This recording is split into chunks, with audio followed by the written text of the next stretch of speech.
Հարգելի գործընկերներ, այս որոշման առիթով ես նախ ուզում եմ շնորհակալություն հայտնել Հայաստանում աշխատող, արդյունք ստեղծող եւ օրենքով նախատեսված հարկերը վճարող մեր բոլոր քաղաքացիներին, այն թվում այն օտարերկրյա քաղաքացիներին, ովքեր Հայաստանում աշխատում են եւ հարկ վճարող են, եւ նաեւ ելի ուզում եմ ընդգծել նաեւ այն մարդկանց, ովքեր կամ ՀԴՄ բաց են թողում, թողարկում են կամ էլ եթե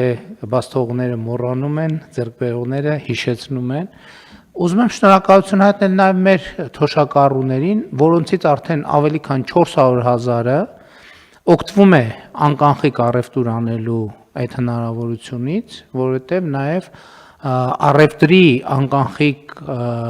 համակարգի միջոցով մենք կրճատում ենք ստվերը Հայաստանի Հանրապետությունում եւ այն ժամանակ հիշում եք քննադատություններ կամ մեր հասցեին, որ թոշակառուների թոշակը բարձրացնելու համար ուզում են թոշակառուներին մղեն, չգիտեմ, հարկային տեսություն դարձնում եւ այլն, բայց ես կարծում եմ, որ մեր թոշակառուները դժգոհ չեն, որ իրանք հանրային կյանքում իրանց ակտիվությունը պահպանելու եւս մի լրացուցիչ մոտիվացիա են ստեղծում։ Ուզում եմ նաեւ շնորհակալություն հայտնել պետական կառավարման համակարգի մեր բոլոր գործընկերներին, ովքեր իրենց աշխատանքով հնարավոր են դարձրել, որ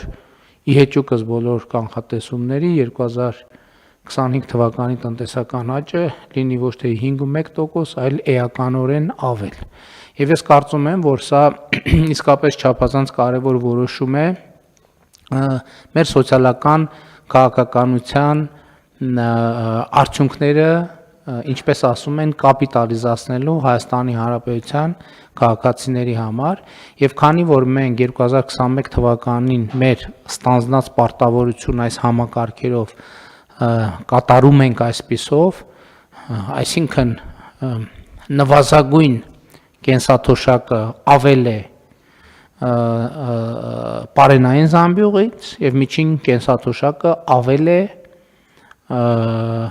սպառողական զամբյուղի արժեքից, ընդ որում ես հասկանում եմ դե յուրե նրբությունները շատ են, բայց ինձ համար հետ վճարը այս process-ի մաս է, որովհետև ես հասկանում եմ, որ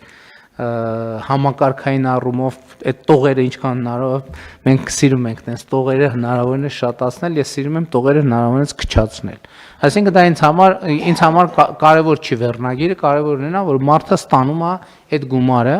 եւ հետեւաբար պարոն Թորոսյան, այս փոփոխությունները վերաբերվում են ապրիլի 1-ից, այսինքն առաջիկա հաջորդ թոշակը մարտին դեռ չի